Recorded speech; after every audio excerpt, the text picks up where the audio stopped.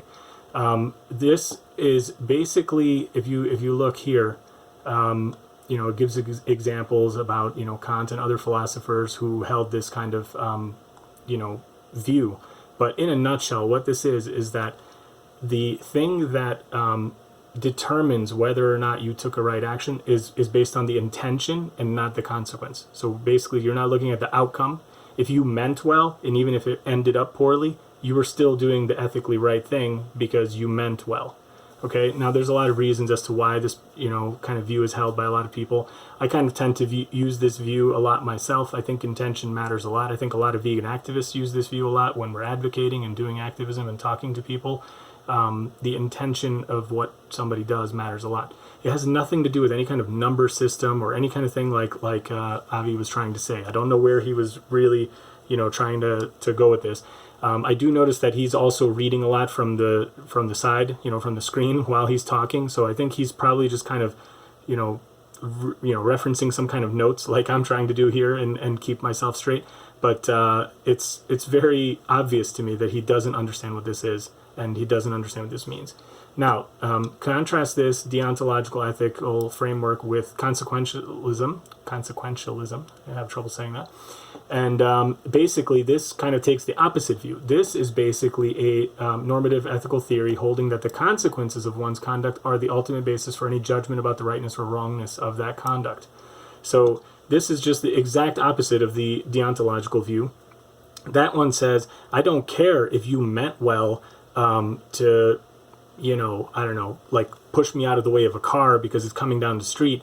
But what ended up happening is I tripped and, I hit my head and I had to go to the hospital, and maybe the car would have stopped anyway and wouldn't have hit me. So it's like, I'm going to say you're immoral because you knocked me over, even though you meant well. What ended up happening was bad, or something stupid like that. Like, you could argue a whole bunch of stuff. That would be like a silly, thing of this, but that's just like one way of kind of looking at it. The example they give here is pretty good. Where was it? It was here. An example would be lying under the threat of government punishment to save an innocent person's life, even though it is illegal to lie under oath. And I would take this a step further. I would say, forget legality and morality, because I don't think they're often the same. But let's say even in the deontological view, it'd be like, it's wrong to lie. Like, period. It's a rule. Like, the intention of that is good, in the sense that, like, lying usually leads to people getting hurt and, spreading misinformation and whatever. But sometimes, you could be lying to protect the life of somebody because there could be like a tyrannical, oppressive government wanting to take that person away. So something like that. The consequentialist view of that would be like, it's right to actually do the wrong thing, which is basically lying to protect the person. So the consequence is you're saving somebody by doing something that's wrong, which is like lying. So that's what these frameworks mean. That's all it really is. I mean, obviously it's more complex than that, but I think, you can hopefully see that this is not the way Avi's using them, and I think it's completely weird and wrong. Like, I don't know where he's coming up with these number systems. It has nothing to do with consequentialist. or deontological, philosophy per se. The consequentialist, in a way, I can understand kind of where he's going to bring the discussion later. He's going to be kind of trying to, look at the harm caused by the question of, organic farming versus the harm caused by conventional. And he's basically taking the viewpoint that the consequences of the action matter more than the intention.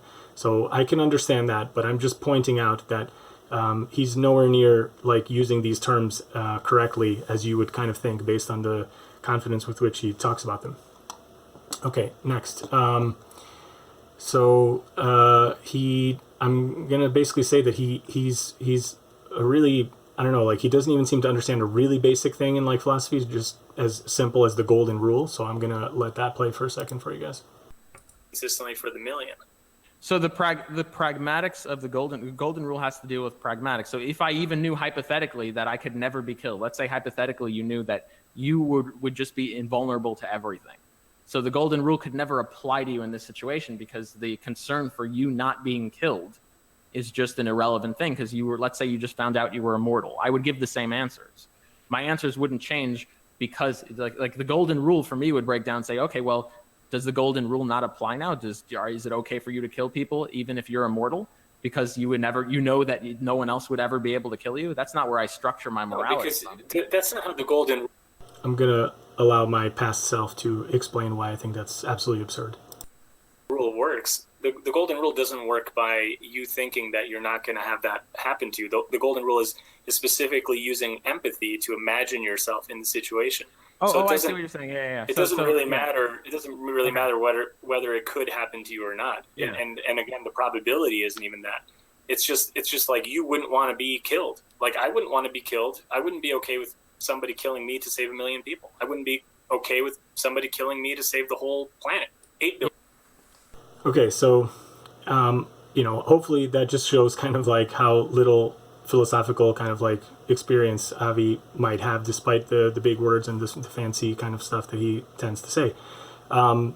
If somebody doesn't even understand the basic concept of the golden rule, like I think that's really like showing a very clear, lack of understanding. But anyway, the thing we were talking about here, the whole conversation at this point of the debate, is it started off with the trolley problem, and it started off as being like, you being in charge of the track, and then you have to decide whether you move the track to, kill one person or to, kill 5 people, and et cetera, et cetera. And where the threshold is for, your action of killing an innocent person because you're directing the train to them, whether or not that can be morally justified compared to the people that you're saving on the other part of the track.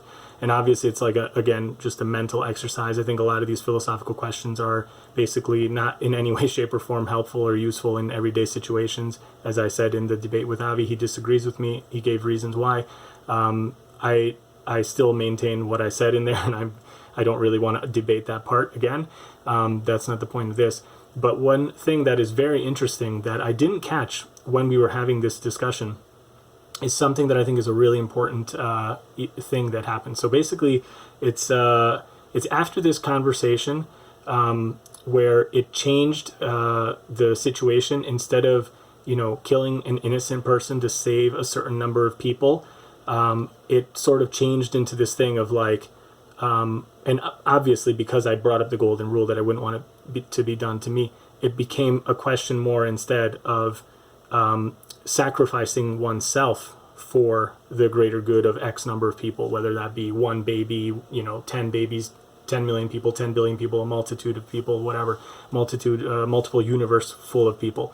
And I conceded to Avi that really kind of, makes you seem like a self-centered jerk if there isn't any number high enough that you would, give yourself for.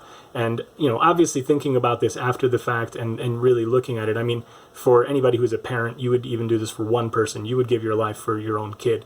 But going back to kind of the original problem, I think what's happened here is that this is not the same ethical problem. Sacrificing yourself, oneself to save even just one person or even a dog or whatever, like not even a non-human animal, that's a very noble, heroic thing to do. Many people do that. But that's not the same ethical question as killing an innocent person to save however many people. And I think this is a really important, difference. And it's not the same thing. It's not the same question. This has really kind of been a central issue and brought up in the debate that Avi had with Michelle Lowe recently. And if anybody hasn't seen that, I encourage you to go watch that as well. But it became kind of like the crux of their entire discussion. And I think that there is a big difference between these two kinds of scenarios. And I kind of fell for this, and I didn't really catch that there was a shifting of what the actual hypothetical, moral dilemma that we're talking about.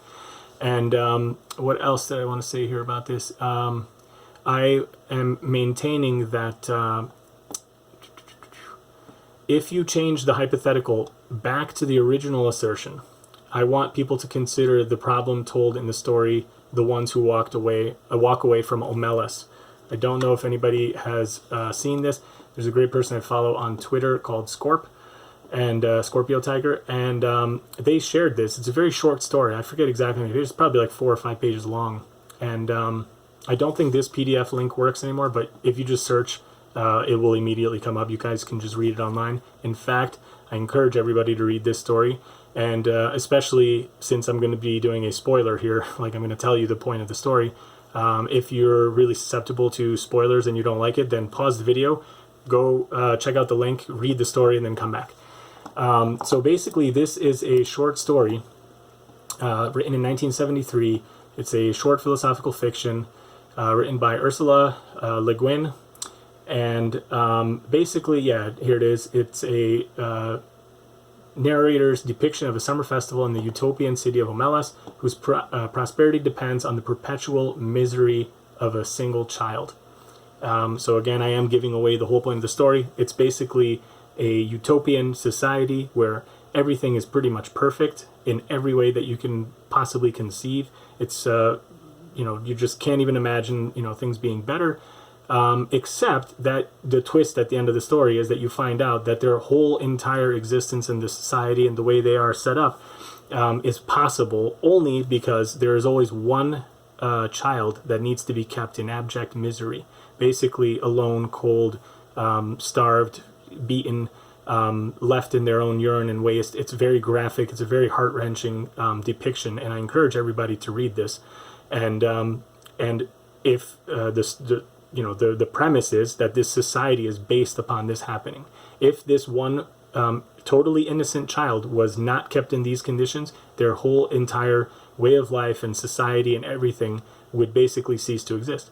And it's not kept in secret. That's the key part, is that every single person, when they get to a specific age, and it's in kind of like mid-childhood or whatever, if I remember correctly, every single person living there is shown the child, so they know about it. It's not in some locked away thing. I mean, the kid is locked away in a basement, but everybody knows about it, and they're all shown the kid. And the whole point of the story is that at the end, there are some people who inexplicably choose to walk away from this society, and they do not partake. They don't want to live in that perfect world anymore if it means that it comes at the expense of that one kid. And I think this is a very, very interesting work. I think it's a really good read, and I think it really sums up the way I feel about what I started that conversation with Avi on, and the way that I think Michelle's view was in her debate with Avi. Because what this really means is that even if every single other person living, being, whatever, existed, because you could maintain that, you could save them, quote unquote, you could do whatever through the abject misery, torture, suffering, death, killing, whatever you want to say, whatever horrible thing you want to say on one innocent person, is that really ethical? And the answer is obviously not. It's obviously not. And I think if you read this and truly live that, thought through your mind and let it go, you're going to come to the same conclusion. You wouldn't do it yourself. You would leave Omelas. I would walk away. There's no way. In fact, I would probably try to help, even if it meant the collapse and destruction of the entire civilization, maybe the death of everyone. That is just wrong. And that's what I think Michelle was saying, is that it is wrong to kill one innocent person, just like it's wrong to kill a million people. just like it's wrong to kill a multi-universe of people. It's wrong. The thought experiment that Avi, brought is I think, here I wrote some notes here. It's really hoodwinking people into believing that a discussion about choosing the lesser of two evils is instead about choosing which option is more ethical. It's a subtle but important distinction. I really truly think that like neither of the cases he brings is ethical. We all agree that there are huge unethical, really bad practices in all large-scale, agriculture, including plant agriculture. There's killing of, animals. There's killing of, weeds and poisoning of things, and it's just there's a lot of bad stuff happening, and I think that is what people aren't seeing in this. That it's not a question of choosing something that's ethical and the other one is unethical. It is choosing the lesser of two evils. And again, that's not to say that we shouldn't try to choose the lesser of two evils, but to paint it in any other kind of way, I think, is a bit disingenuous. So I just think that's an important distinction, and I wanted to make it. Next point is that in the debate with Michelle, Avi basically says that he doesn't even understand. He demonstrates he doesn't understand how it's worse for someone to be on a carnivore diet than eating vegan produce from organic sources. Following your line. Well, following that line then, Michelle, I don't understand. So if you're going to say killing one cow is equal to killing 5 cows, I don't understand the difference between, I don't understand why a carnivore diet would be worse than an organic diet. I don't. The only difference. So, again, the answer should be obvious to anybody who's vegan. It should probably be obvious to anybody even if you're not vegan. The intent is what is the difference between these two scenarios. It should be obvious especially to anybody who claims they understand about deontological philosophical arguments and thoughts, as Avi, at least seems to claim to do. The intention matters. In the one case, you're a carnivore and you're specifically paying somebody to butcher and kill and chop up a living, breathing, sentient being who didn't want to die. And in the other, what you're paying for is a vegetable or a fruit or a grain. You are not paying for them to cover it in crap, in manure. You are not paying for them to torture animals. You are paying for the fruit. Now, whether or not that happens, that's a part of the consequence. That's consequentialism. But again, somebody who claims to understand both, like, you should at the very least be able to say that. And he kind of makes it seem like there is no difference, and he's pushing Michelle to explain the difference. And I'm fairly certain that Michelle would have been able to, explain the difference in a much better way had he not kept interrupting her constantly throughout the entire thing. But that's neither here nor there. Okay. So moving on to the second section of the video here, I'm going to be talking about how Avi oversimplifies highly complex issues in farming. So despite Avi's claims to the contrary, the truth is that the primary source for the hydrogen used in the Haber-Bosch process, which is what is used to create artificial manure, is methane from natural gas. This comes from increasingly from hydraulic fracking, which is hydraulic fracturing. It's called fracking. It's extremely environmentally damaging. There's a lot of problems associated with it. And there's a whole host of other problems that are associated with the use of artificial fertilizers. This website details a whole bunch of really important issues that should be considered, and will hopefully, get you guys, if anybody's not sure of the consequences of using artificial fertilizers, go out and get some more information and see that it is a very complex issue. It's not a simple thing of like, it's completely harmless and there's, whatever. I'm going to get back to this claim about Avi, saying that it's not tied to fossil fuels, and we'll just, briefly mention that later. But basically, this just talks about the problems of using synthetic, nitrogen. It also explains kind of why we need it, why plants, need it, and how it comes from the atmosphere and all this kind of stuff. In a nutshell, though, it's basically, here it is. The air you breathe is about 78% nitrogen. However, atmospheric nitrogen is not in a form that plants can use, which is nitrate and ammonium. So what they do is they use methane to create artificial fertilizers that the plants can actually uptake and use. And I mean, there's a lot of stuff here talking about the importance of nitrogen and what it does and how it works and how it even comes out of the air, like electricity from lightning actually, changes the form in the air and it actually comes down in the water, blah, blah, blah, blah, blah. It goes through biological fixation of nitrogen, which is through, decaying matter. It's through poop. It's through a whole bunch of other stuff. It's through legumes and other kinds of plants that are nitrogen fixing. The way that works is their roots produce a certain type of carbohydrate that soil bacteria, a specific type of soil bacteria, feeds on, and that bacteria produces, the chemical reaction required to make the nitrogen. So, as you can see here, peas, beans, legumes, a lot of other kinds of plants. There's certain trees that do it as well.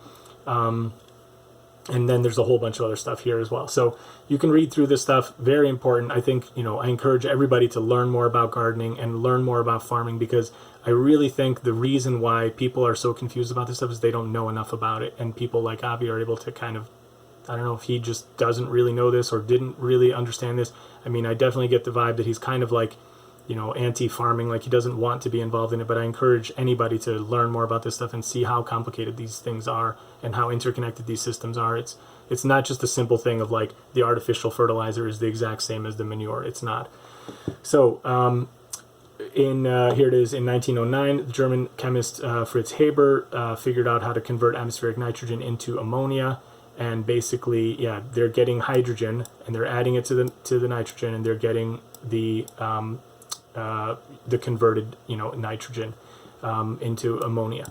And basically they've since advanced this even further, and then now that's how they make the majority of it. Now basically there are a lot of claims by people that it's completely safe, there's no harm, there's no difference, there's no effective difference in nutrient value, safety, and anything to do between organically grown and conventionally grown. This page makes a lot of claims that there are. My point in this video isn't necessarily to talk about these claims, so I'm going to kind of skip over a lot of these, but I do encourage you to read these and also see that the one of the people listed here as one of the main proponents of conventional and saying that people who say organic is better are stupid, and they're making people be more hungry because it's less possible to feed more people in the world and blah blah blah. One of those people was also claiming and protecting DDT use for a long period of time and fighting regulations to ban it. So just because somebody it's obviously kind of a character assassination in a way, because just because somebody defends one thing, they might still be right about another thing. But clearly he was very wrong about DDT, and who knows if he's right about the other things. Obviously, that's not the point that I want to argue here. But here's, some stuff that you didn't know about the synthetic fertilizer and how it's made. So here it is. The Haber-Bosch process used to make the synthetic nitrogen fertilizer is an extremely energy-intensive process that accounts for about 1 to 2% of total global energy consumption. That's a huge amount if you think about it. That's just for producing artificial fertilizers, basically, is up to maybe 2% of all global energy consumption. It requires high pressure and high temperatures. The process requires hydrogen. The primary source for that hydrogen is methane from natural gas, and that natural gas or petroleum increasingly comes from hydraulic fracturing, aka fracking. 5% of the U.S. natural gas production came from fracking in 2005, so only 5%, and 54% came from fracking in 2015. I can only imagine this number is probably even higher, but that is a huge figure. So more than half in 2015 came from fracking. And again, you can read up on a whole bunch of stuff about whether or not fracking is safe. I'm going to talk about it in a little bit more detail later. But I mean, it's generally if you talk to environmentalists, people who are kind of environmentally conscious, and especially people who tend to be vegan and are conscious of the environmental impact, nobody's going to really argue that fracking is bad, and it's a huge problem. And as you can see, it's one of the primary ways that they make artificial fertilizer. So this is a very complex issue, and there's a lot of great information in this. There's a few more things in here that I want to keep covering, and I apologize that the video is really long, but I really think people need to stick with this and get all the information, because it's not okay to reduce these kinds of arguments, as Avi does, to these one-dimensional, simple kind of things that the only difference is whether or not you're using animal poop or the amount of animal poop. There's a whole lot of other things to consider. So basically they're saying, like, soil life is comprised of like millions of organisms, bacterias, bugs, etc., and the measuring stick that people use of yield and yield alone is not a healthy thing. They're saying just because somebody has muscles, for example, like that's not an indication of health. So just because you can produce a ton of produce on like one piece of land, that's not the only thing of the only indication of whether or not that is healthy. So here they're talking about very long-term studies that have been being done, I think since the 60s, if I remember right, starting in 1967 at the University of Illinois, Urbana-Champaign, Maros-Platz at the University of Illinois, Urbana. And they have been studying a plot of land that they have, comparing conventional to organic. And what they found in the decades since is shocking. The implications that if the implications had been fully understood, the research would have made the front page of every news in the world. So they're citing a bunch of stuff from studies published by this university. And what they found was that synthetic nitrogen fertilizer use was rapidly depleting the soil's carbon sequestration abilities. So rather than storing carbon, carbon stores are released into the atmosphere as CO2. And I'm not going to read through the whole thing, but the point here is that it's obviously a bad thing if you're worried about global warming and the ecological disaster that is impending or is coming on us. Second study here, long-term use of synthetic nitrogen fertilizer was increasingly depleting the soil's nitrogen storage capacities. It was therefore making continued crop production on these soils impossible. What this means is that you can't just keep doing it forever. At some point, the soil won't even take the artificial nitrogen anymore, and you have to either leave the field to rest, fallow, or plant something else in it, like a nitrogen-fixing plant, etc., etc. And here the Maros-Platz research adds to the growing body of evidence that synthetic nitrogen fertilizer is rapidly depleting the world's soil fertility, burning out its carbon stores, and causing an increase in fertilizer use in order to continue getting a yield from the same land. So basically, they keep having to use more and more nitrogen to achieve the same yields. So you can see here, this is why in the past 40 years, nitrogen fertilizer efficiency, the rate at which plants are able to use the nitrogen fertilizer applied in the fields, has decreased by 2/3. So the effectiveness, the efficiency, has decreased by 2/3, while fertilizer use per hectare of land has increased 7-fold. So they've multiplied by 7 the amount of nitrogen being used, but the efficiency of it has dropped by 2/3. I mean, think about that. It's like you have to use more and more and more. It's like a drug. And a lot of times if you talk to farmers and people in permaculture and other kinds of things, they actually realize that it is a lot like that. It's like that first high you get from, whatever, heroin or whatever, and then the next one you never quite achieve that same good. So you just use more and more and more and more until at some point your heart stops and you overdose and die. Basically they compare it with manure. And what they found, was, it says, interestingly, animal manures were tested on the Maros-Platz prior to the mid-1900s, and soil organic carbon steadily rose from year to year during that time period. So it's the opposite of what's happening. It's taking up more and more carbon. Synthetic nitrogen fertilizer poisons the world's water supply. Here it is. Have you heard about the massive algae blooms shutting down beaches and rivers in Florida each year? What about the 6,500 square mile dead zone where the Mississippi River empties into the Gulf of Mexico? We talk about dead zones all the time. These are huge problems, and these are happening because of artificial fertilizer usage and the runoff of the nitrates going into the water. It's not just the dead zones. Apparently there's over 400 of them as of the time of writing of this article. But it's also a human health concern. So here it is. What happens when nitrates from synthetic nitrogen fertilizer get into our drinking water? High concentrations of nitrates in our acidic stomachs form nitrosamines, which are carcinogenic. This means that people consuming these nitrates have an increased risk of developing certain types of cancer. It is especially important for infants and stuff like that, people in developmental stages. And yeah, basically, I mean, it's a serious issue. Here's, a survey that was done by the American Academy of Pediatrics. In a survey of 5,500 private water supplies from 9 Midwestern states, 13% of the wells, so that's a little less than maybe 1 out of 6, were found to have nitrate concentrations over 10 milligrams per liter, or 10 parts per million nitrogen, the federal maximum contaminant level. It is estimated that 2 million families drink water from private wells that fail to meet the federal drinking water standard for nitrate, and 40,000 infants younger than 6 months live in homes that have nitrate-contaminated water supplies. So, this is not just a non-human animal issue. This is one that directly affects human health as well, just from the runoff and the water pollution. So here's an estimate here, just money as well. Even if you have good drinking water, you're still paying a price. In 2011, the USDA Economic Research Service estimated that the cost of removing nitrates from the U.S. drinking water at more than $4.8 billion per year. So there's a financial cost as well. Okay. Another great point here is synthetic nitrogen fertilizer increases plant pathogen and insect pressure. So basically, they're basically saying that just like your gut biome, here it is, plants grown in degraded soil without beneficial symbiote and microorganisms represent, I'll read that again. Plants grown in degraded soil without beneficial symbiont microorganisms present to protect and feed them will develop macro and micronutrient deficiencies, making them prime targets for pest insects.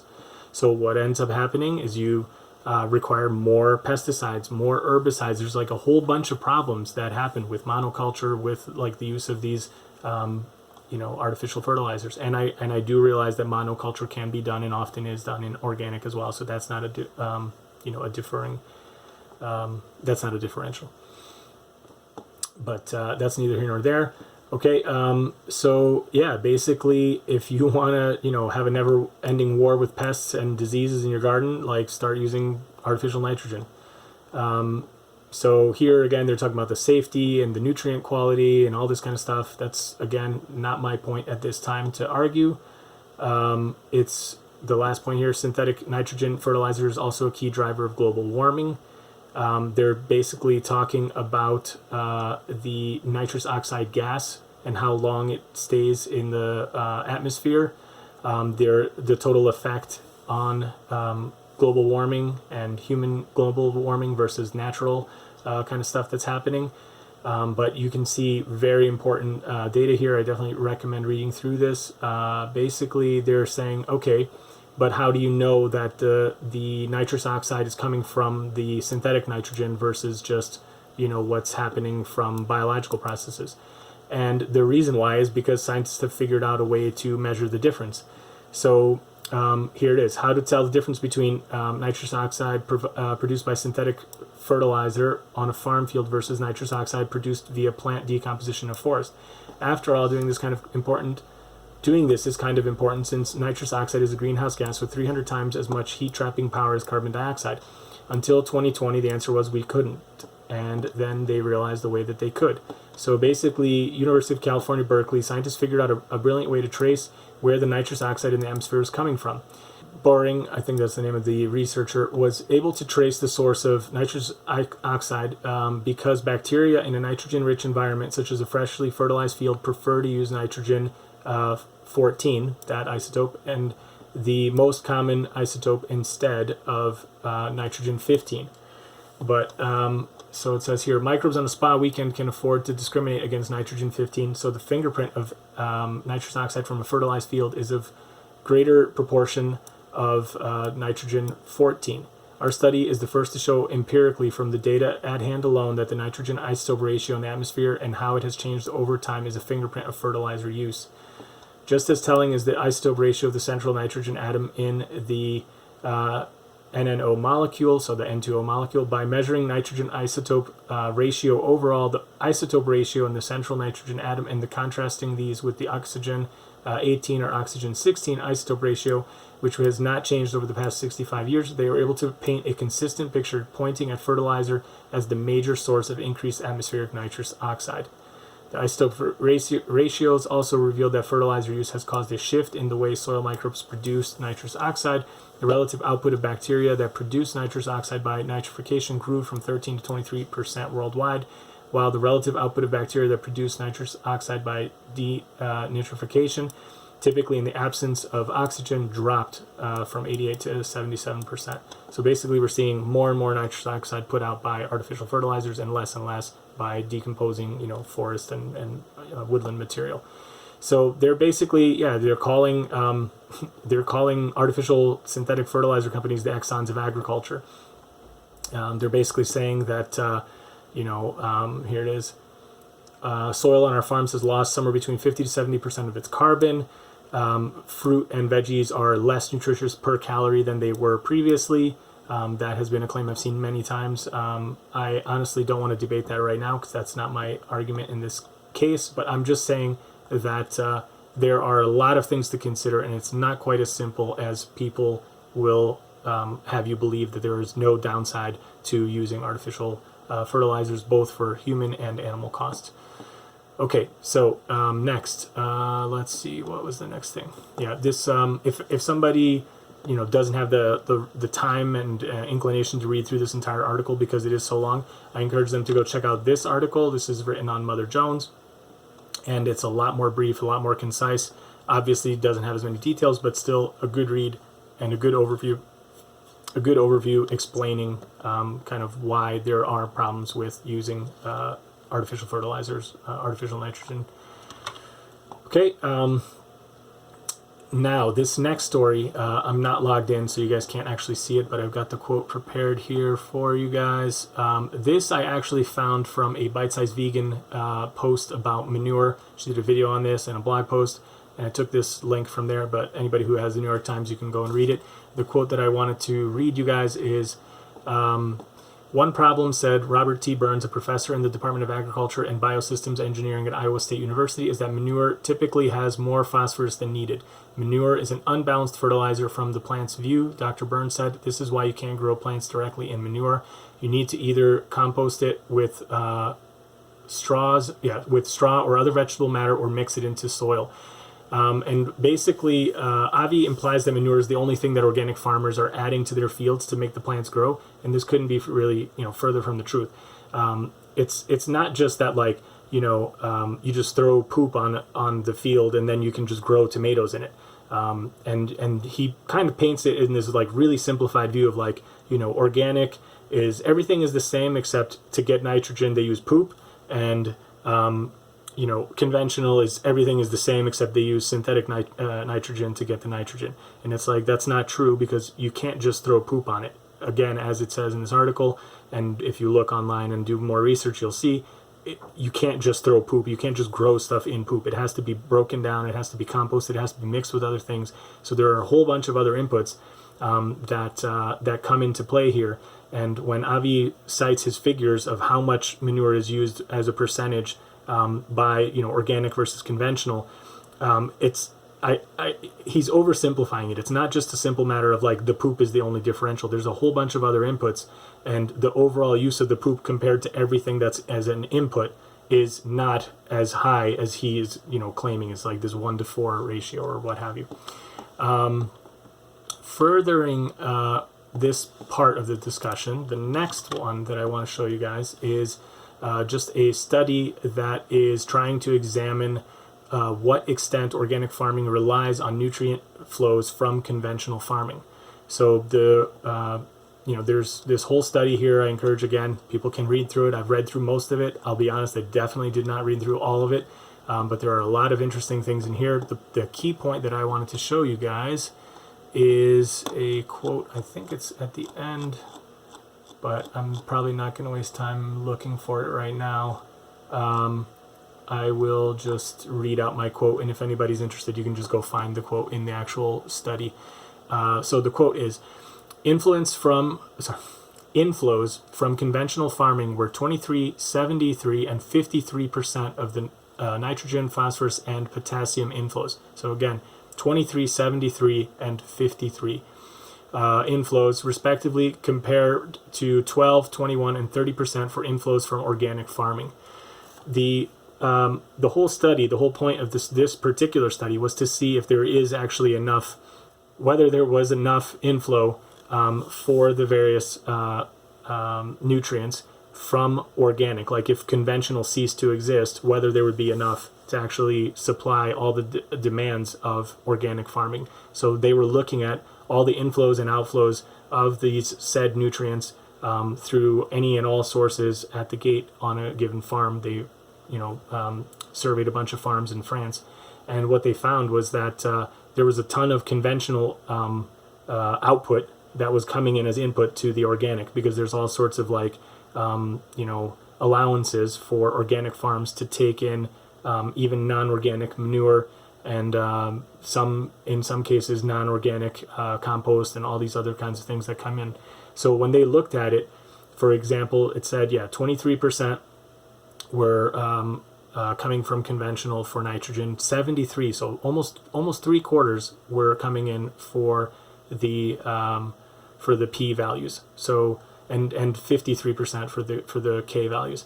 So it just goes to show you that it's not a simple cut and dried, like, buy organic, buy conventional, you get this or that. They are all kind of interrelated, and even the organic stuff is getting things from the conventional, and not all of the stuff they are getting in the form of animal manures is coming from organic. So even if you're advocating, as Avi does, that you should only buy conventional, your purchase of the conventional, you have to realize, is also still actually going to fund the organic.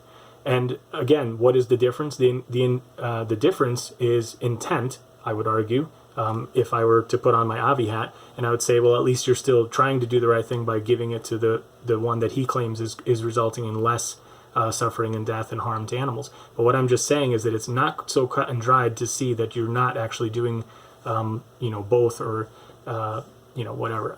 That's my point here. Now, next, I want to make a point that Avi admits that he doesn't know the full weight of the harm done by GMO, by increased pesticide use, herbicide use, etc., toxic runoff, the health consequences, the immoral testing that has gone on both in lab animals for the safety of these GMO products, and also for the safety of the pesticides, etc., and the treatment of farmers, GMO crops being fed to humans before it had even been approved for human consumption. There's a whole bunch of range of problems that he even admits that he doesn't know the full weight of, and he doesn't know how to quantify them. So let's jump to that next. Well, this needs to really be quantified, right? I mean, because GMOs have been tested on animals, but then on the other hand, organic agricultural products, they on the daily basis torture animals and they slaughter animals on the daily basis. So you'd have to really quantify and look at the numbers to see which one does worse, even if you want to come at it from a purely consequentialist framework. And then the other thing is you'd have to do the same thing for the health, saying like, okay, so there's no long-term studies on eating GMO products. That doesn't at least get me to where I would say, okay, well, the harm is so great for humans. It just says we don't know.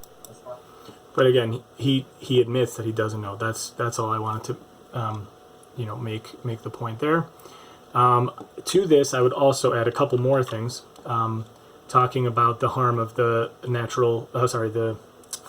talking about the harm of the artificial nitrogen fertilizers. There's also things that it's highly explosive. So the methane that's used to produce it, the compound itself can be used to make bombs. This article just talks about kind of why it's explosive, how it works. It mentions some really large explosions that have happened in the news. You can just look through old news items and see how many times people have had explosions at plants, at factories, how many times they've been used as terrorist kind of bombs and things like that.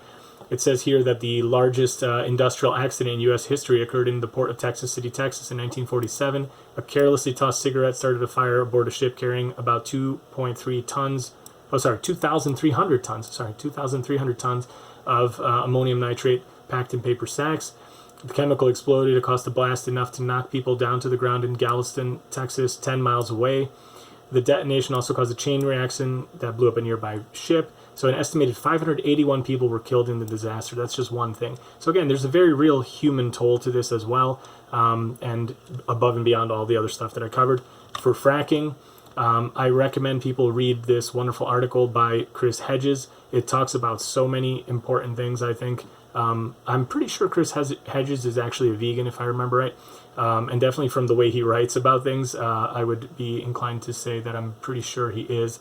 But yeah, basically he says fracking, which involves putting chemicals into potable water and then injecting millions of gallons of the solution into the earth at high pressure to extract oil and gas, has become one of the primary engines, along with the animal agriculture industry, for accelerating global warming and climate change.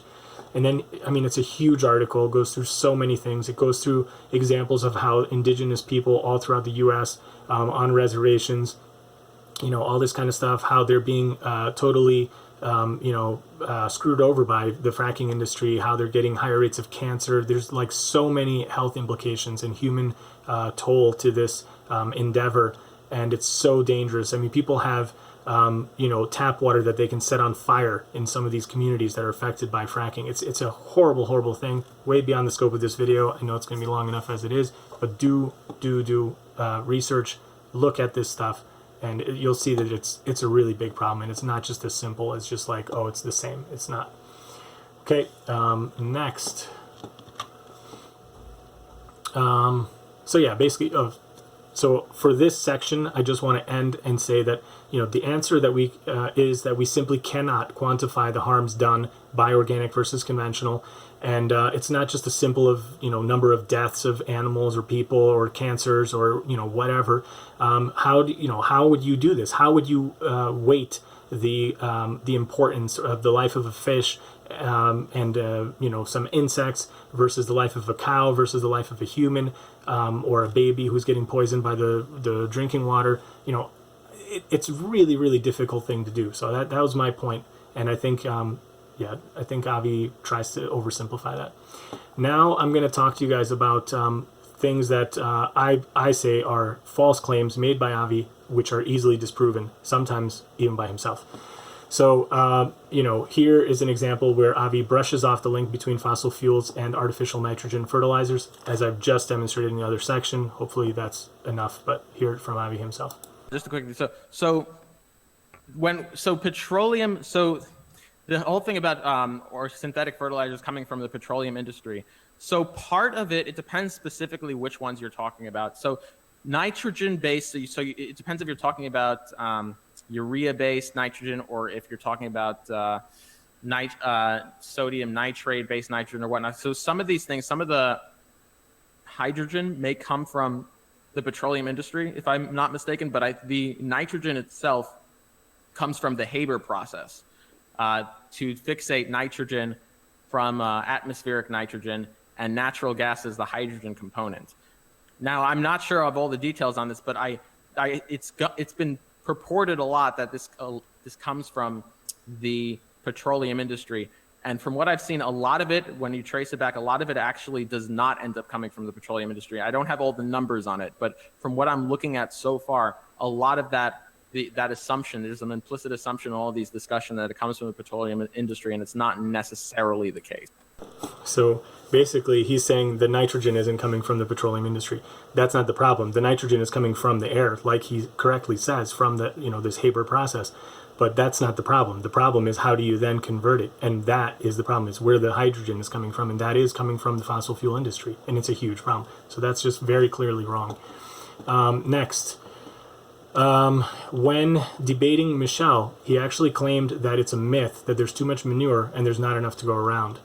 And he also makes the claim that there would be no way to feed everyone and we'd need synthetic fertilizers. So here is that claim. Most of the manure is actually not. Also, this idea that there's this ridiculous abundance of manure is another myth that's been going. So actually, most of the manure, the reason there's not this ridiculous abundance of manure is that most of the manure is actually required to stay on the pasture just to regenerate the pasture.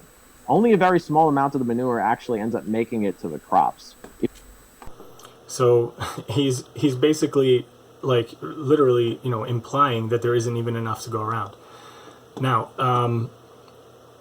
in the debate with me, Avi acknowledged that there's a huge problem of having more manure than we can actually use. So here's that. Instead of having to pay for the disposal of that manure, and then I understand most of that manure goes to waste anyway. More manure goes to waste than it's actually used. However, so it's like, which is it? The fact is, if there's more manure than can actually be used by conventional or organic farms, the demand and prices would change only modestly at best, or possibly not at all, if one of them ceased to exist. The reason why Avi wants to base his claims on the amount of the manure used by the two methods as a percentage of the product is because he doesn't want people to see that there's this important distinction, that there's so much manure out there that regardless of whether organic uses slightly more of it or conventional uses slightly less of it as a percentage of the product, because overall, he doesn't even deny that overall conventional uses way more of the product by the nature of them being so much larger than organic. But even as a percentage of the product, the difference is so small compared to the overall number of manure that's out there that it's really kind of a moot point. If you got rid of all organic farming and nobody aside from conventional kept using it, it really wouldn't change the price of it. It wouldn't really change the amount that farmers could sell, because they already pretty much can't sell anywhere close to all of the stuff they have. So this idea that you could somehow starve them of some kind of income by not buying organic is simply not true. They would still only be able to sell the same amount, maybe a tiny bit less, but it's so minuscule that overall, compared to everything else that's happening, you have to make up your own mind about whether or not that could actually make a difference to their profit levels and their bottom line. And just as an aside here as well, if you doubt the fact that there's too much manure, I highly recommend the next video, which is from Bite Size Vegan's awesome video. I love her channel. She was like my hero vegan back in the day, shortly after I went vegan. And I just watched so many of her videos. I think I've probably seen all of them pretty much at this point. Here is a great video that she's done about the problem of manure. And I'm not going to go through it here, but just as a quote here, an example is a 2,500 head dairy cattle operation producing a waste load similar to a city of 61,000 people. So just to put that into perspective, 2,500 cows, dairy farm, that is going to produce as much poop as 61,000 people. And then also she has another quote here, livestock animals produce 130 times more waste than the human population in the US alone. So it is not a question of not having enough poop to go around. That's just completely false. She does have a blog post as well. I encourage people to check this out because you can see all of the stats and everything's linked. She has references for all of her claims. And it's a really interesting video anyway, so go check it out. Okay. So yeah, basically before we move on, Avi and many other people making similar arguments, advocating for use of artificial fertilizers and GM and all these kinds of things, they're often claiming that there's no way for the world to feed a growing human population without using these things. And I just want to point out here that in this study, by simply cutting meat consumption in Europe by 40%, so that's not even getting rid of it, that's just cutting it by 40%, they would already be able to grow everything organically. It's absolutely possible to grow everything organically if we wanted to, but it means we would have to change possibly what it is we're growing. So instead of using horrifically inefficient systems of growing animals to eat them, we should be looking at moving to a more veganic a more vegan, produce and yeah, basically eating less animals, and then we would have plenty of poop to go around. And obviously, if we didn't have enough poop from animals, because let's say we got rid of all the animal agriculture, we would still be able to use human manure if we absolutely required it, and we don't, because you can actually use green manures and green plants and nitrogen fixing plants and all this kind of stuff, just like in the old days the Native Americans did. With the Three Sisters planting and a whole bunch of other things. So again, just an interesting study. So the next part that I want to talk about is when he was debating Michelle, he tries to make it seem like leather is a byproduct, and he explicitly says that no one is breeding cows into existence solely for their leather. So let's hear him say that. But our people is anybody, any farmer, anywhere, breeding cows into existence just for their manure. No, just like there aren't people breeding cows into existence. That doesn't mean buying. So he broke up there a little bit, roboted out, but basically he said just like there's nobody breeding cows into existence just for their poop, there's nobody breeding cows into existence just for their leather. But when he debated me, he acknowledged that leather is often a primary product, not a byproduct. So that it is the product. It is why the cows are being bred. And here he is saying that. Product. Sometimes the meat is the byproduct, even in cows that are bred to be slaughtered, and the leather is really what they're making most of the money off of. So it's like he wants to have it both ways. He wants to say that no, nobody's breeding animals for leather, but then he knows that that's not true. Obviously, there's a huge time difference between these debates, so but maybe he forgot. I don't know. Okay, next. Avi repeatedly claims in various debates that I've seen with him, including with me, that veganic farming is incredibly fringe, that he implies that it's not scalable, it's not workable, it's not like out there. I think in the debate with Michelle, he explicitly said something that it could be estimated at 0, all this kind of stuff. And I just want to point out that you can see several examples of large-scale veganic farms that are already featured in videos. For example, this Mike the Vegan video, is veganic farming viable? So check this one out. Definitely really fascinating stuff. Go take a look at it. You'll see that this is simply not true. There's some really large-scale farms that are already veganic and are working fine and they're profitable. So check it out. Okay, and then I would also say that, yes, you can also find organizations dedicated to spreading veganic farming and vegan lifestyle like this.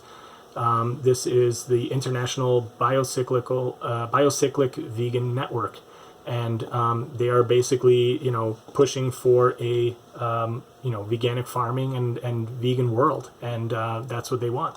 So they want to, raise public awareness, benefits of cultivation, blah, blah, blah. I mean, they are all about, having a veganic network, and you can see that it's spreading throughout a whole bunch of different European regions. And it's really great. And there's lots of these. I mean, this is just one that I wanted to point out here. These efforts, I would say, are getting really positive press coverage. Here's one that I've covered in a live stream before, in one of my news live streams. These guys are basically growing stuff in compost, free of all animal inputs. And it specifically talks about vegans wanting to buy veganic produce, no animal inputs, all this kind of stuff. The entire article is fascinating. Check it out. Awesome stuff in here. Really great examples of how it's being done, how they're creating a really awesome compost using stuff from olive groves, and then they're able to turn it into a compost that's so rich that it outperforms pretty much every other category. I'm going to read a quote here. Villas, Lydia, Eisenbach, and colleagues measured yields of tomato and sweet potato growing in humus soil. That's the one that they're making, the veganic mixture, an inorganic fertilizer, and a control. So they were using an artificial one, a control, and so basically nothing. And then also the compost that they made, the humus. And the tomatoes' average market yield was 7.95 tons per acre in the humus soil, compared with 4 tons in the plots with the inorganic fertilizer, and even less in the control. So what that means is the one with the artificial fertilizer made 4 tons. The one with their mix made almost 8. It was 7.95, so almost double they were able to produce from their veganic compost. And then the one without any, it had even less than 4 tons, which kind of makes sense. The sweet potato yield was 24.3 tons per hectare in humus soil, compared with just 3.2 tons in the inorganic fertilizer plot. Do the math. That's almost 8 times as much was grown for the sweet potato than in the artificial fertilizer. So again, super fascinating article. It is getting traction. It is getting positive press coverage. the world is changing, and veganic is definitely the way to go. And to Avi's credit, in the debate with me and in other debates I've seen with him, he does say that, yeah, veganic is the best. And that is what I think we should all be pushing for, and that's one of the main messages of my video. Okay, now, next thing. Avi completely lies about Rotenone. And I realize the word lie is pretty strong. I wouldn't usually just willy-nilly throw that out about somebody. I would say, you know, somebody says something incorrect or whatever. But with this, it's actually kind of really, you know, surprising to me that he would say something so incorrect and so the opposite of truth, where literally like a 2-second search, the first hit on like a Google search on Rotenone would disprove what he's saying. And I'm going to show you guys. And it just leads me to think, like, what the heck is going on there? Why would he say this stuff? Where is he getting this information? Why would he purposely say something? And maybe it's not purposeful, but if it's not, then from all this research that he's doing, like, how is he not, like, looking up something? If he heard this from somebody, like, wouldn't you just do it, like, literally, like, a 5-second search on it just to confirm that that is true? Here's what he says about Rotenone. So there are some pesticides, I'm sure you know, that are used not as frequently, but when they were used, and they're actually approved again now. So Rotenone would be an example of this. That's an organic pesticide that has, it's probably the most toxic pesticide that's ever been used in organic farming, and more toxic to the fish than any pesticide that's been used. Even it's on the level LD50 of DDT. Okay, and then he repeats that same lie in a later part of the debate. So what you need to look at for on both of these sides, so like I said before, so remember that when I mentioned Rotenone, so that's an organic pesticide that's used. They banned it, and then they actually opened it back up. They actually just recently reapproved Rotenone. And it's the most, if you're talking about things getting into the water, this is actually one of the most toxic pesticide that I've ever seen in terms of its toxicity to fish and its ability to bioaccumulate in birds. Okay, so what is true about Rotenone? Let's just do it. Again, I think this was the very first thing that came up when I just searched Rotenone, just by itself, no keywords, just the compound itself. It is an insecticide. It is used to kill fish. It's something that is organic. It's made from the roots of some type of plants, and indigenous people in, like, I think South America and other places have been using it for a long time to basically fish, because you can actually poison the fish. It basically causes them to choke. I believe they asphyxiate. They don't get oxygen, if I remember right. And anyway, I don't remember the exact mechanism, but they die and they float to the top, and you can just scoop them up and eat them. And it's been, you know, being used for like a long time in human history. And the thing is that it actually does not bioaccumulate easily to other life forms that are eating the affected animals. So it's actually extremely not biotoxic up the food chain. So what he says about birds is actually wrong. And yeah, there's like a lot of stuff that if you just read up on it, it's actually, it really varies, like what things it will kill and what it won't. It is extremely harmful to fish, and you can actually use it to clear waterways. So sometimes fishery management places will want to eradicate non-native species, and they'll kill every single fish in like a lake using this stuff. But it actually breaks down extremely fast. Where is the...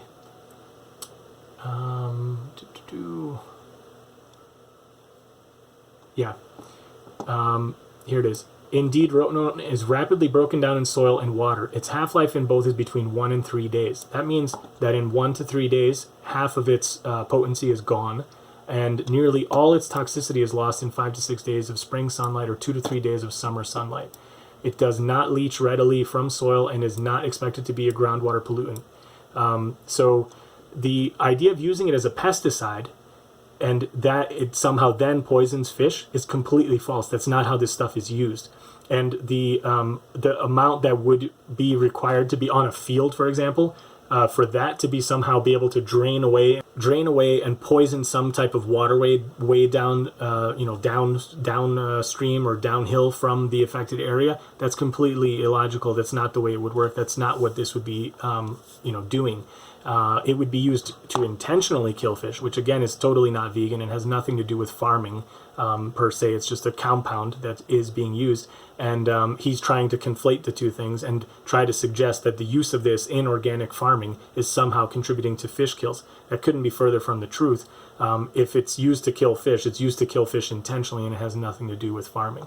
Another thing that's interesting is that I am in no way, shape, or form protecting or advocating for the use of any kind of pesticides. You guys know from, if you're watching my gardening videos, I don't use any kind of chemicals. I don't use any kind of pesticides, herbicides, whatever. I try to use natural methods, and I don't mean natural pesticides. I mean like I pair plants. I use mulch. I do other kinds of things to try to bring in healthy, predators to keep pests at bay and all this kind of stuff. There's things that you can do. There's certain types of plants that emit certain kind of, aromas that other kinds of pests don't like. So, I plant marigolds next to my tomatoes and peppers. That helps, but it's not like I'm actively going around and trying to kill insects. I wouldn't support that. That is not what I'm about. That is not veganic. So, just want to make that clear. And also, again, Rotenone is, something that does have health concerns. It has a kind of mild link to Parkinson's disease. It's not like fully proven right now, but it seems like, I think they've done like intravenous injections into rats and all this kind of stuff. And you can see here that there is a interesting note about it. It has been found to be 100 times more toxic via the IV route, so intravenous route, than by the oral route. Because of its poor absorption from the GI tract. This is also probably why it accounts for the fact that it's not highly, like going up the food chain. It's not effective at being carried up the food chain, as he says, passed on to birds and what have you, because it doesn't get absorbed as much through the GI tract. For fish, it's extremely, effective, and for certain types of insects, but not for everything, and certainly not for, for the birds.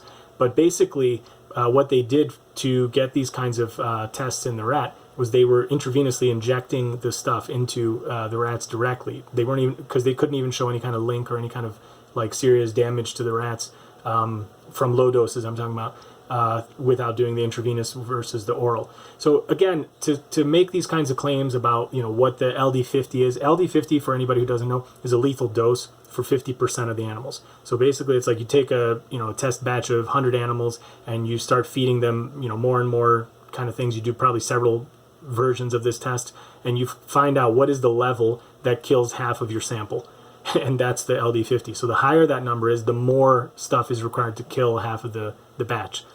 Again, I've done videos about animal testing. None of that is vegan, but I oppose all of it.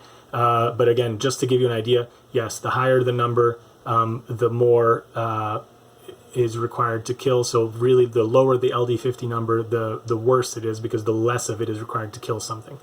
But again, the thing that I want to talk about, and I'm going to talk about it in a little bit, is the LD50 doesn't tell you everything you need to know about the danger of a substance. So here is another example of Rotenone not bioaccumulating and the fact that it breaks down quickly. This is a published article from a marine, researcher, basically making the claim that it's not right for people to ban the use of Rotenone.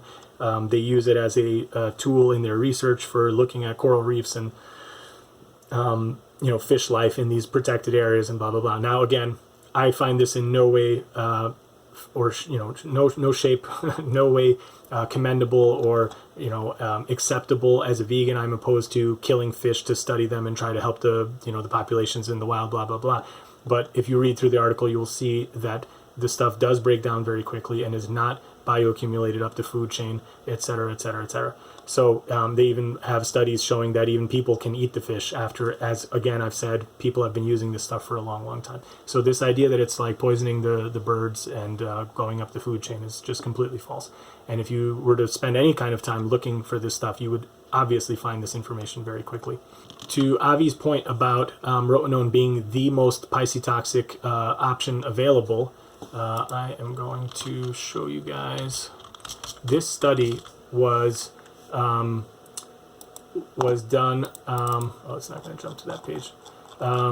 This study was done in New Zealand and Australia I think it was New Zealand actually. Yeah, it was New Zealand, where they wanted to look at what they would use to kill non-native species. And what they were looking at was alternatives to rotenone, because the public backlash against it is so strong that a lot of people don't want it to be used, rightfully so. And let's see. Oh shoot, I'm gonna have a tough time finding this here. Anyway, somewhere in this, I read about one of the compounds, which is called antimycin, and I'll just read you the quote. You guys can find it later if you're wanting to see it. Antimycin is more toxic than rotenone, and because of the smaller quantities required, is sometimes preferred for use in remote locations not accessible by vehicles. So if you're moving in by foot or helicopter access only. And depending on the fish species, antimycin is up to 10 times more toxic and requires shorter contact times than rotenone. So it's like, you just look for this stuff. Like, what he claims is just absolutely false. And I don't know why he's making these claims, but again, neither here nor there. Talking about DDT, because he at several points in the discussion likens the concentration, the LD50, I should say, of rotenone to DDT, which we know is harmful and has all sorts of things and is banned. And he makes the case of why shouldn't rotenone be banned, and the fact that it's used in organic. But if you look at information on DDT, what you will see is that it is far, far worse and more dangerous than rotenone, despite it having the same LD50 value. Again, LD50 value doesn't really tell you much about low dose and chronic issues. It just literally tells you how much stuff you need to eat of it before you would die. So it's it's not comparing. It's not a useful value for this comparison. So here you can see that this actually absolutely is highly toxic to many different kinds of animals. It's actually not that toxic to birds, interestingly enough, but it is highly toxic to many other types of animals. And the breakdown is extremely long. So they say here, DDT is very highly resistant in the environment with a reported half-life between 2 to 15 years. So again, and they do make the point that it's very variable depending on what kind of conditions are in, and the water and the soil and blah, blah, blah, and all these kinds of things. But the point here is that one of them breaks down in, half-life is 1 to 3 days, and this half-life is between 2 and 15 years. So the fact that he's just saying this kind of stuff and kind of trying to get you to think that they're the same and they're the same bad is completely wrong. And I just don't even understand how he can try to make this claim. So it's really, really bad.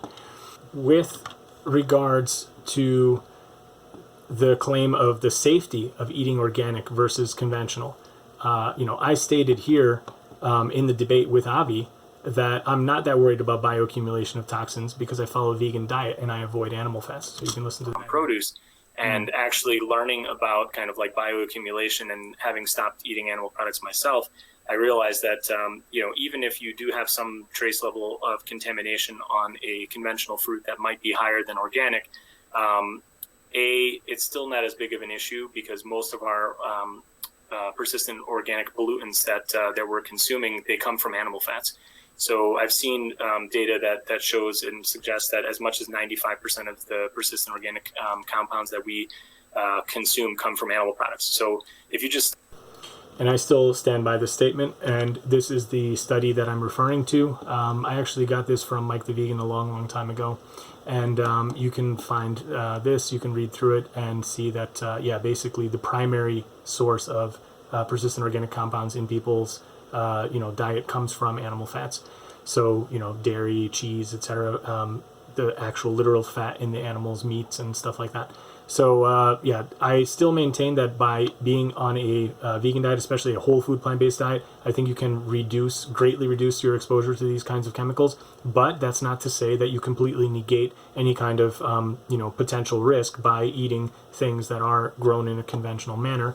And I want to also say, I'm going to bring up this story. This is in Hungarian, so for the Hungarian viewers, feel free to read through it. For everyone else, I just briefly described to you why I'm bringing this up.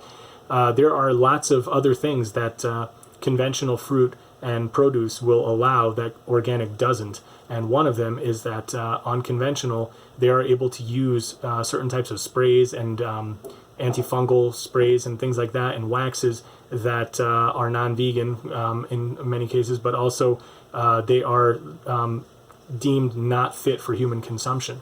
And in Europe, they're actually labeled as such. And the reason I'm just showing you guys this is they're talking about lemons specifically. The organic one here, this is not coated, so you could actually eat the rind. You could use it in like pastries or whatever you wanted to use with it, or put it in your tea. But with the conventional one, they actually label it as having these chemicals, and it literally says that it's not fit. The rind is not fit for human consumption. And I do want to talk about this a little bit.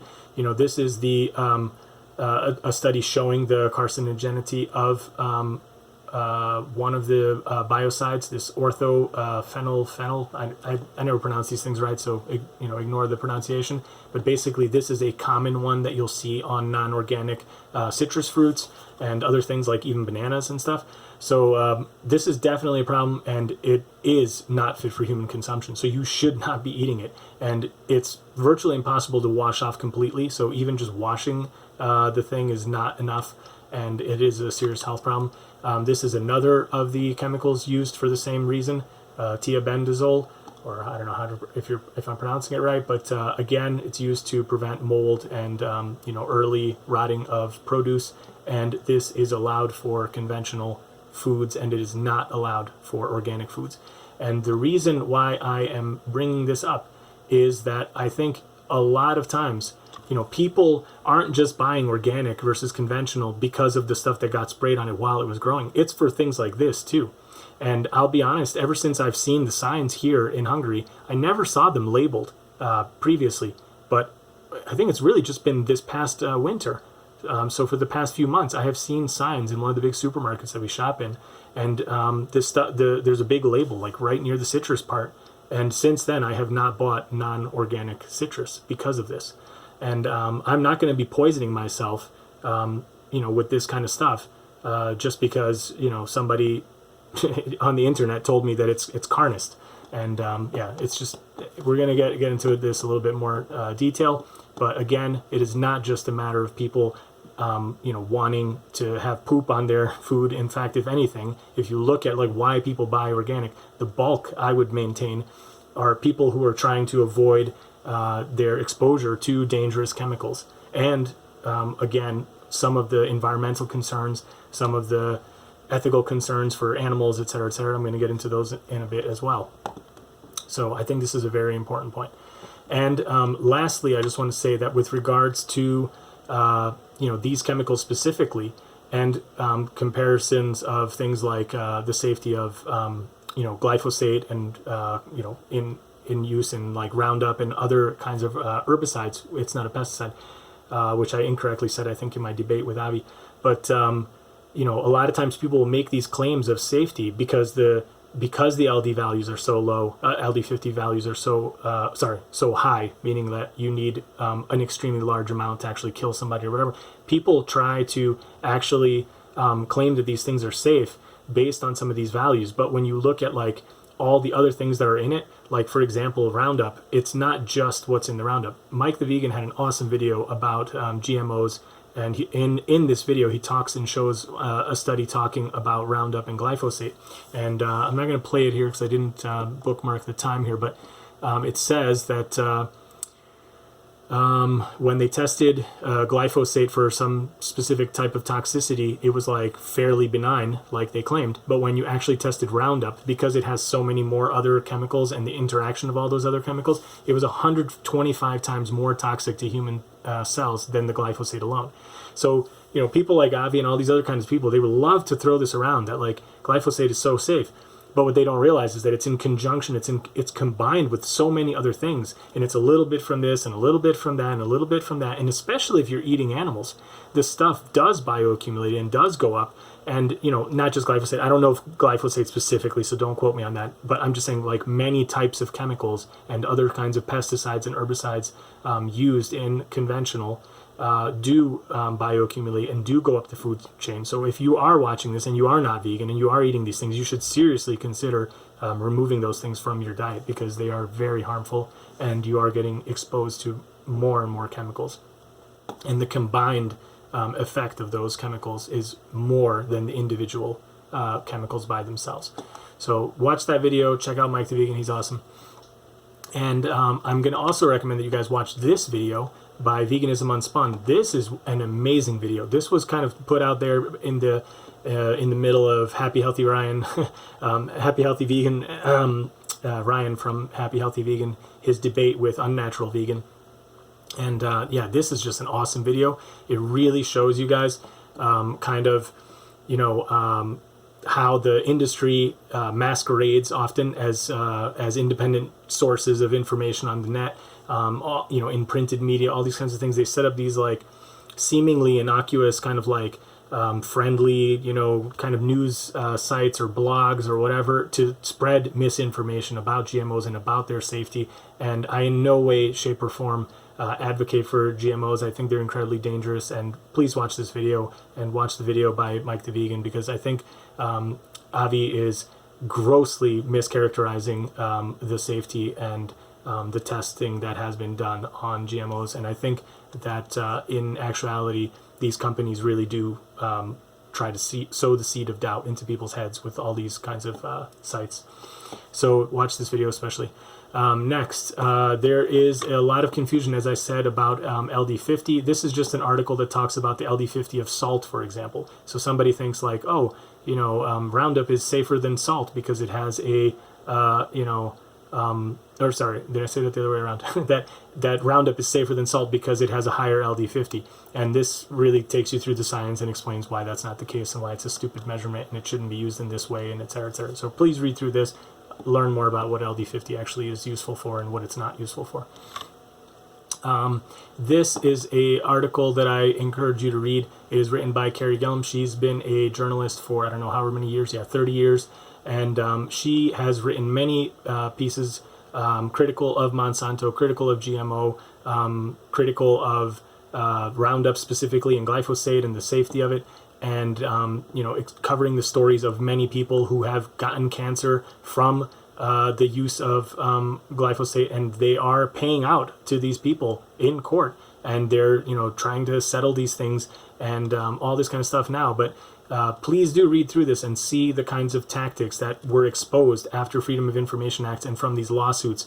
Monsanto was required to give up emails and internal, you know, communications to show how they were mounting these attacks through social media, through fake reporting, all these kinds of stuff, trying to sabotage the work of people like her, you know, putting out this information. So as I say, you know, here they had a good example in here. I can't find it, but in my notes, they had a plan in place to discredit the International Agency for Research on Cancer even before their report was issued, which classified glyphosate as a probable human carcinogen. So again, do you want that being sprayed on your foods? A lot of people say no, and I think rightfully so. So it is not as simple as the things Avi claims. That's the end of this section.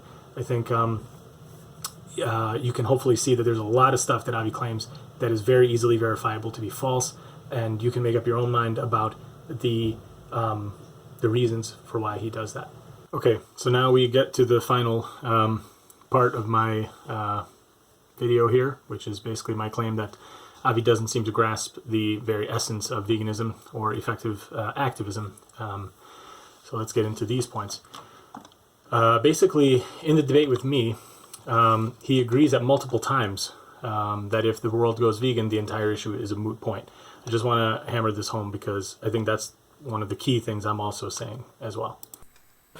So just starting from the last point. So yes, if we all went vegan, obviously this would be a moot point. That being said, if at the end of the day, this would still happen faster, it would be a moot point a lot faster if... Okay, so he does agree that it's a moot point if the world goes vegan. Now, obviously, we can talk about how does it go vegan faster. That's neither here nor there. I just want to make that clear. I also want to point out another thing that he said in the debate with me. It was in response to a question from Logan, and he says that it wouldn't be unethical for someone to go and buy a water bottle at McDonald's. So I just want to let you guys hear that. The point I want to bring up, the main thing I wanted to say to this is that when this is a general issue of when you have a company, when you have a conglomerate of that they own both animal agriculture and they own plant products. And so we can make a case. So let's say, for example, you go to a McDonald's and you buy a water bottle, right? Is that something that's ethically wrong? Well, you're contributing money to a industry that is based off animal products, but you're not actually buying an animal product. There's an asymmetry there. So is it ethically wrong what you did when you went to McDonald's and you bought a water bottle? I wouldn't say that. Yeah, I would argue no, right? I would say no. And here. So I actually agree with him. We both agree. It wouldn't be wrong to buy a water bottle at McDonald's. And the things that I want to point out here for these two things is that in Avi's mind, it's okay to give money to a huge corporation like McDonald's that makes the bulk of its profits, even you could say the vast majority of their profits, from animal torture and abuse and animal suffering. But it's not okay to give money to another corporation making a vegetable product that maybe that's the bulk of their profit, but it doesn't have to be, but I'm just saying. But if that vegetable product may use byproducts to grow that vegetable. And bear in mind that the water bottle could just as easily contain some kind of animal byproduct as well, because a lot of plastics and things unfortunately do have animal products in them. So the reasons why vegans in general, and why I agree with Avi that we shouldn't nitpick about things like buying a water bottle at McDonald's, the reason why we don't nitpick about byproducts and kind of like these kind of questions of like you go to the supermarket and unless it's a vegan supermarket, you could be potentially contributing money to companies that support animal abuse and exploitation. The reason why we don't say this is because it's like it's basically like we don't want the anti-vegans, the carnists, to basically use this as an appeal to futility, that you can't escape it, so why do anything? And I think that's kind of an important thing. And I also want to say that as a vegan, I'm an ethical vegan. I'm an abolitionist when it comes to animal exploitation. I am not an animal welfarist. And however, I would, obviously, I would still choose the lesser of two evils. And I think this is where, a lot of the heated kind of discussion with Avi and Michelle was kind of centering on. And I think it wasn't framed correctly. And I think that's why a lot of people in the comments are so upset and feel so passionately about it one way or the other, because they don't understand that it was phrased incorrectly. And I believe that Michelle's answers were actually correct, because the question posed to her was, is one, ethical? And it's like, no, it's not ethical to kill even just one person. And that's what she was saying. And then later on, obviously, as time went on, the question degraded into something completely different. So I don't want to really focus on that. But my thing is that even as an abolitionist approach, I do take, I guess, joy at when I see some kind of minimal, animal welfare, to be had. So when California banned, cages for certain types of animals, it's I am happy, they are still going to get killed. It's still a brutal slaughter. It's still not good. I would still say it's totally unethical. They're still being exploited, but I'm still kind of I'm glad that they're caged, free or whatever, free of cages or whatever. So I would say that it's, another important point between organic and conventional is that it's fairly obvious that organic animals have better living conditions. And again, I know a lot of people use this as a justification for exploiting them, and I don't agree with that. I'm not saying it's okay. I don't care how happy a life they had if they're still getting killed at the end. But I am saying it's still slightly the lesser of two evils. And this is exactly what Avi's trying to get at. And so I would say, just as an example, because they are free from antibiotics, they require more space to avoid getting sick like conventional animals. The reason why conventional animals are fed antibiotics as part of their regular feed is because they're crammed in so tight that any kind of disease and illness affecting one is going to quickly spread to the other. And they're trying to get that, kind of cut off at the, ahead of the pass, or whatever the expression is. So as a result, the call rates are actually lower in organic, animals. And I can show you guys this, USDA organic specification. It talks about the treatment of the animals, talks about the antibiotics, et cetera, et cetera. And, again, obviously it's an advertisement. Obviously it's meant to appease the conscience of the consumer, and people think it's okay to exploit these animals. Now, I don't agree with this. All I'm saying is, just from, again, choosing the lesser of two evils, is it better to have,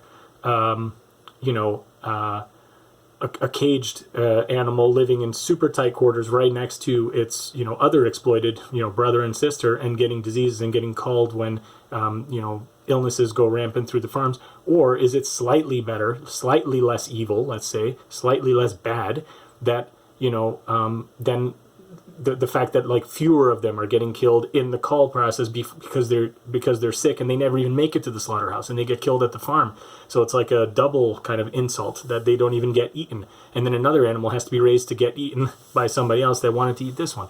So it's like you have to look at it that as well. And I don't think Avi, I don't think he considers things like this, and I think he should. And another thing here that I wrote down for myself is that Avi claims that there's about a 1-to-4 ratio of manure used by conventional versus organic.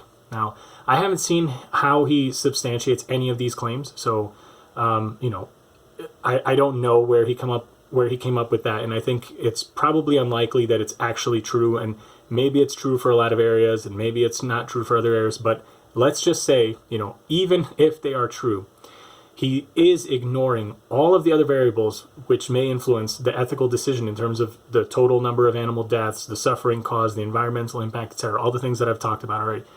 And instead of arguing the actual specifics to try and prove that there is such a large disparity, he moves the discussion to increasingly unrealistic figures and examples and hypotheticals that are totally out of the realm of reality. So when he was arguing with Michelle, trying to get her to change her position, he went to the extreme of like, if there was just one, microscopic drop of manure in the conventional versus like all the rest of it in organic. Again, I've shown you guys that is very, very far from reality. That's like so far from reality that it's completely absurd.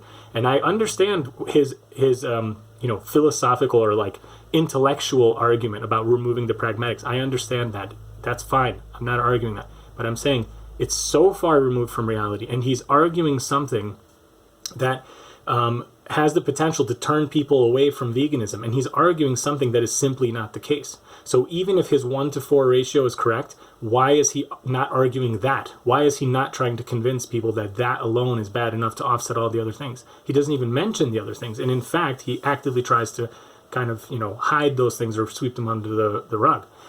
So, I this is what I say, is that he says he's doing this to remove the pragmatics of the situation. I maintain that it's because if all the other externalities were considered, we'd quickly see that organic is actually less carnist and disprove his argument. And, you can speculate all you want. I'm not going to speculate about what his intentions are. I don't care. It makes no difference to me. But what does make a difference to me is that I don't like seeing infighting in the vegan community. I don't like seeing people calling out vegans who are very vocal and ethical vegans at that, like Michelle, who makes great content and who I admire, quite frankly. She puts out a video every single day. She does a lot to advance the cause of veganism and has really great discussions with lots of different people on lots of different topics, and I applaud her. And to try to slight her and label her as carnist, I just find that offensive. I think that's outright offensive, and I think it's wrong. And Avi did just that. I'm going to play you guys the clip so you can hear it yourself. Okay. All right. So like, I think I have you exactly where I want you. I think this is the level of polarity that organic carnists need to go to. So he calls her the hilarious, extent that an organic carnist will go to. I mean, I'm sorry. That's just disrespectful and inappropriate. And I think, quite frankly, that the whole discussion was actually very disrespectful towards Michelle. He often interrupted her and just really cut her off a lot and just constantly tried putting words in her mouth, constantly just went to like ridiculous and ever more increasingly ridiculous, lengths to try to corner her into saying something, which, quite frankly, he did a terrible job of, because he couldn't get her to say anything that was technically wrong. And again, that's neither here nor there. Now, my point is, we shouldn't be fighting with vegans, and I'm not here to fight with Avi. And when I had a discussion with Avi, our debate, it felt like it wasn't even a debate. It was a discussion. I felt it was totally fine. It was respectful. He didn't interrupt. I didn't interrupt him. I think we had a great time discussing. And maybe we can have another one, but I will not be party to some kind of, basically like a mockery of what a intellectual discussion was that happened on that discussion or debate with Michelle. So again, I'm going to try to wrap up things here for the sake of debate, just the intellectual argument.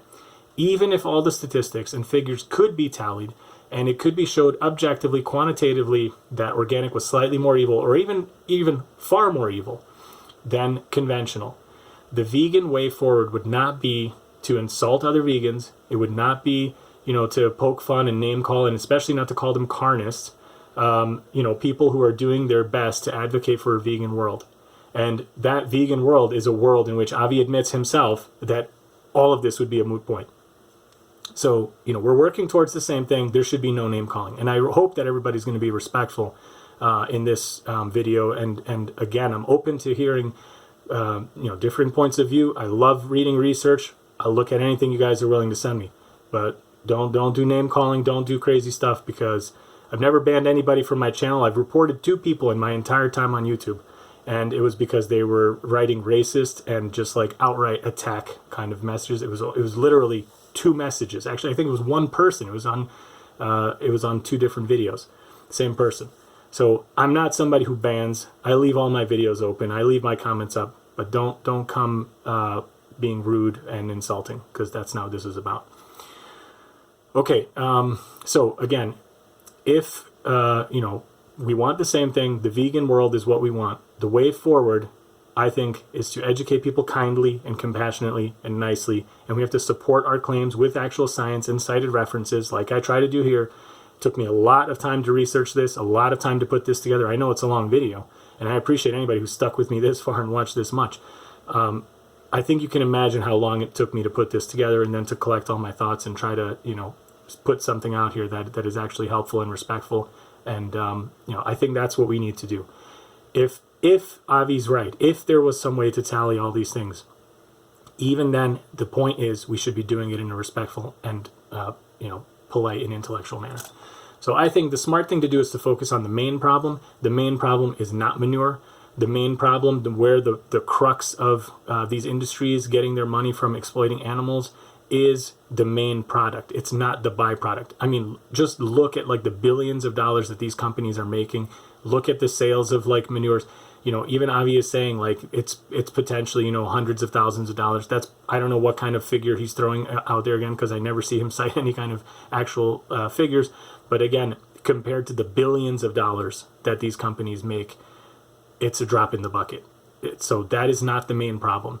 And as I've shown, it's really difficult to show where that manure is actually going and what kind of impact the organic versus the other thing has. It is not the only thing that should be looked at. There is so much more stuff that needs to be looked at. So I think, again, focus on the problem. There's kind of this, people say the 80-20 rule or the 90-10 rule.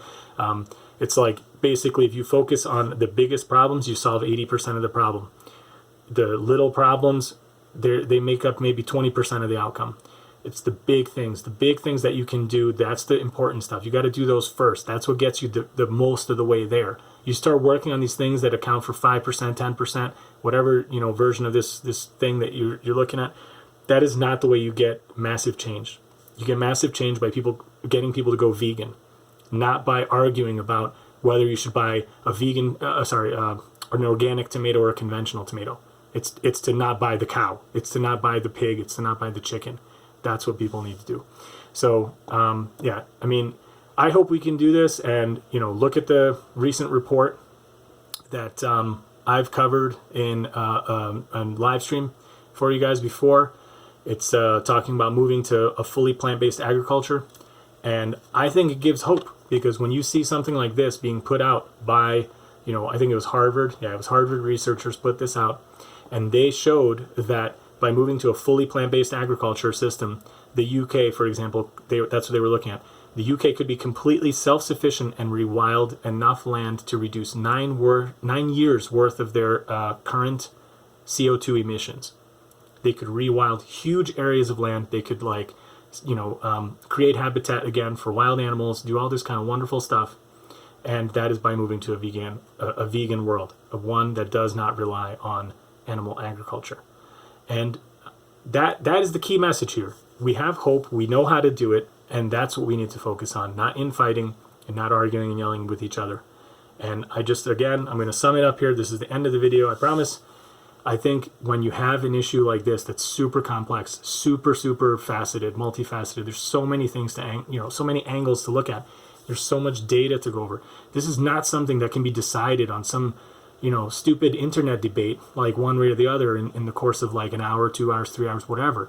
This is like days worth of research. This is like, and I've scratched the surface. I mean, there's so much stuff to look at. And, the difficulty is when somebody tries to reduce all of that into what Avi is calling a heuristic, something that's just like a little tool to, kind of simplify something.